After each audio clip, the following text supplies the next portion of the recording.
यहाँ पर जो है वो पीआर कैसे मिलता है, आपको कौन कौन सी जॉब्स मिल सकती हैं, उनकी क्या सैलरीज़ हैं, और यहाँ पर मूव करने का तो वो इजीली $1000 पर ईयर जो है वो अपनी इनकम अर्न कर सकता है। और उसके बाद हमारे पास आ जाता है स्कूल्स की, यानी कि कोई स्कूल टीचर है या प्रिंसिपल है, उसकी जो एवरेज सैलरी है वो $127,000 पर ईयर जो है वो उसकी आ रहे हैं। लाइक आप स्टूडेंट वीज़े पे नहीं आ रहे तो इसमें आपके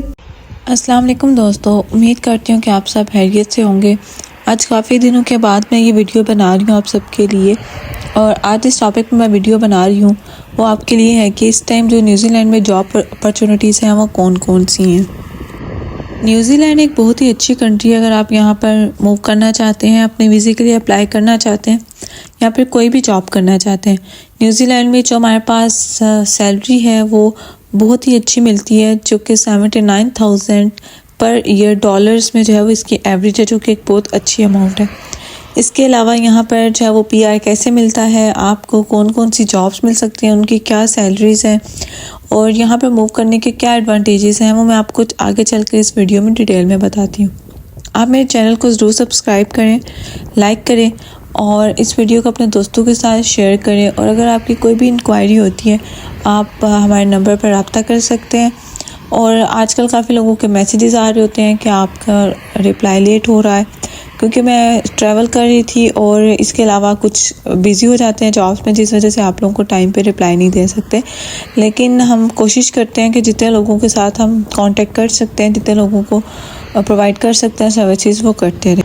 तो सबसे पहले हम बात कर लेते हैं कि न्यूजीलैंड में अगर आप मूव करने का सोच रहे हैं तो यहाँ पर आने के आपके पास क्या क्या एडवांटेजेस हैं।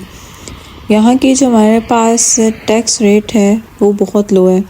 और कोई भी इंसान जो कि मूव करना चाहता है या जॉब कर रहा होता है, उसको पता है कि आप किसी भी फॉरेन कंट्री में या अपने भी किसी कंट्री में बैठकर अगर आप देख रहे हैं इस वीडियो को या आप वहाँ पे जॉब करते हैं तो आपको आइडिया होगा कि आपने किस तरह से टैक्स को पे करना होता है। तो यहाँ पर जो टैक्स रेट है वो बहुत ही ज़्यादा लो है। इसके अलावा आपको जो पीआर मिल जाता है इस कंट्री में वो 2 साल के अंदर अंदर मिल जाता है, और ये बहुत ही जो है वो कम टाइम है जिसमें आपको पीआर प्रोवाइड करते हैं, और विदिन 2 इयर्स आप अपनी फैमिली के साथ इस कंट्री में उस पीआर के थ्रू जो है वो मूव कर सकते हैं। और इस कंट्री में जो टैक्स रेट है वो है 21% है, जो कि बहुत ही एक रीज़नेबल है। इसके अलावा यहाँ पर आप जो भी जॉब कर रहे होते हैं उस कैटेगरी के अकॉर्डिंगली आपने देखना होता है कि आप कितना जो है वो टैक्स पे कर रहे हैं और आपकी कौन सी जॉब है। और उसके अलावा जो इसका सेकंड हमारे पास होता है एडवांटेजेस, वो ये है कि यहाँ पे जो लाइफस्टाइल है वो बहुत ही स्टैंडर्ड है। लाइक यहाँ पे जो क्राइम रेट है वो बहुत ही लो है, और इसके अलावा यहाँ पे जो हेल्थ की सर्विसेज है वो बहुत अच्छी हैं। और अब हम बात कर लेते हैं कि यहाँ पर किस तरह की डिफरेंट जॉब्स हैं और उनकी सैलरीज़ क्या है। मैं अगली वीडियोस में चंद दिनों में आपको मज़ीद बताऊंगी कि आपने किस तरह से वर्क परमिट के लिए अप्लाई करना होता है और किस तरह से जब आपको वीज़ा मिलता है। लेकिन अभी आज मैं आपको इस वीडियो में ये बता देती हूँ कि जॉब्स की जो है वो एवरेज सैलरी कितनी होती है। तो सबसे पहले बात करते हैं हम बिज़नेस की। अगर कोई भी पर्सन इस कंट्री में मूव करने के बाद बिज़नेस कर रहा है तो वो इजीली $1000 पर ईयर जो है वो अपनी इनकम अर्न कर सकता है।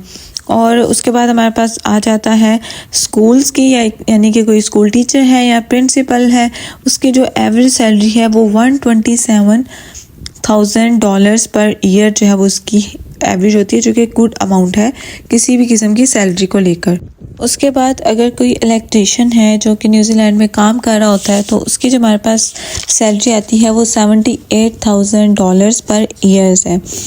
और उसके अलावा अगर कोई इलेक्ट्रिकल इंजीनियर है तो उसकी हमारे पास जो सैलरी है वो $95,000 पर ईयर जो है वो उसकी एवरेज निकल आती है। अगर आप यहाँ पे एज अ शेफ़ काम कर रहे हैं तो हमारे पास जो उसकी जॉब है वो $40,000 पर ईयर जो है वो निकलती है, जो कि एक गुड अमाउंट है उन पर्सन के लिए जिनके पास कोई डिग्री नहीं है। और उसके बाद अगर आप एज अ नर्स काम कर रहे हैं तो नर्स की हमारे पास जो एवरेज सैलरी आ रही है वो आ रही है $200,000 पर ईयर, और ये एक बहुत बड़ी अमाउंट है और ये बहुत बड़ी अपॉर्चुनिटीज़ भी है उन लोगों के लिए जो मेडिकल फील्ड से रिलेटेड है। और इसके अलावा जो डिज़ाइनर्स हैं, अगर आपकी किसी फैशन डिज़ाइनिंग के फील्ड से आपका कोई लिंक है या आपके पास वो डिग्री है तो आपके पास जो उसकी आपको एवरेज सैलरी मिलती है इस कंट्री में वो है $1000 पर ईयर। और इसके अलावा अगर आप स्टोर मैनेजर के तौर पर काम करते हैं यहाँ पर तो उसकी जो हमारे पास सैलरी है वो है $77,000 पर ईयर। और जो हमारे पास डिलीवरी बॉय के तौर पर आप काम कर रहे हैं या डिलीवरी गर्ल के तौर पर काम कर रहे हैं, डिलीवरी के लिए आपने जो भी चार्जेस जो यहाँ पर एक गुड अमाउंट है वो है $49,000 पर ईयर। तो जैसे मैंने आपको बताया, जैसे शेफ़ और डिलीवरी करने के लिए जो जॉब्स हैं उसमें आपके पास कोई भी डिग्री होना भी इतना इम्पोर्टेंट नहीं होता। तो ये भी गुड अमाउंट है जो कि इस कंट्री में प्रोवाइड की जाती है आफ्टर डूइंग योर वर्क। तो ये वो सारी बेसिक जॉब्स हैं जिनके बारे में मैंने आपको बताया है, जिसमें मैंने आपको मेडिकल फील्ड के रिलेटेड भी, आपकी फ़ैशन डिज़ाइनिंग, अगर आप इंजीनियर हैं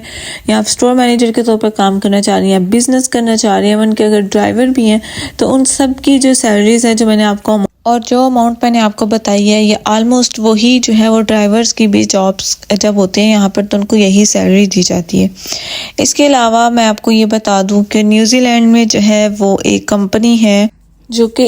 ANZSCO है। इस एजेंडे के थ्रू, इस कंपनी का एजेंडा ये होता है कि यहाँ पर जब आप वर्क परमिट के लिए अप्लाई करते हैं, आप यहाँ पर एज अ वर्किंग जो है वो पर्सन आना चाह रहे हैं, लाइक आप स्टूडेंट वीज़े पे नहीं आ रहे, तो इसमें आपके डिफरेंट 3 लेवल बनते हैं जिसकी बेस पर आपको जॉब दी जाती है। तो जो लेवल 1 होता है उसमें जिनके पास बैचलर डिग्री है या मास्टर की डिग्री है उनको उस वाले लेवल में उस लेवल में वो लोग कंसीडर होते हैं। उसके बाद जो हमारे पास स्किल 2 है, यानी कि लेवल 2 में जितने भी लोगों के पास डिप्लोमास और सर्टिफिकेशन जिनके पास होती है डिफरेंट, या उन्होंने डिफरेंट की होती है degrees other than bachelor masters, उनको उस कैटेगरी में कंसीडर किया जाता है, फिर उसके अकॉर्डिंगली उनको जॉब दी जाती है। और जो लेवल 3 है उसमें हमारे पास जो लोगों की इन दोनों फील्ड के अलावा जो सिंपल क्वालिफ़िकेशन है या जिनके पास वैसे कोई सिंपल सर्टिफिकेट्स होते हैं जो डिफरेंट प्राइवेट के थ्रू भी किए होते हैं, कुछ मैट्रिक वाले भी या स्कूलिंग वाले, वो इस कैटेगरी में फॉल करते हैं और फिर आपको उसके अकॉर्डिंगली जो है वो वर्क परमिट प्रोवाइड किया जाता है। तो इन सारी चीज़ों पे जो मज़ीद डिटेल है वो मैं नेक्स्ट वीडियो में बताऊंगी। अगर आपका किसी किस्म का कोई भी इंक्वायरी हो तो आप मुझे व्हाट्सएप पर पूछ सकते हैं और मेरे चैनल को ज़रूर सब्सक्राइब कर दीजिएगा, लाइक कर दें, अपने दोस्तों के साथ शेयर कर दें। अल्लाह हाफिज़।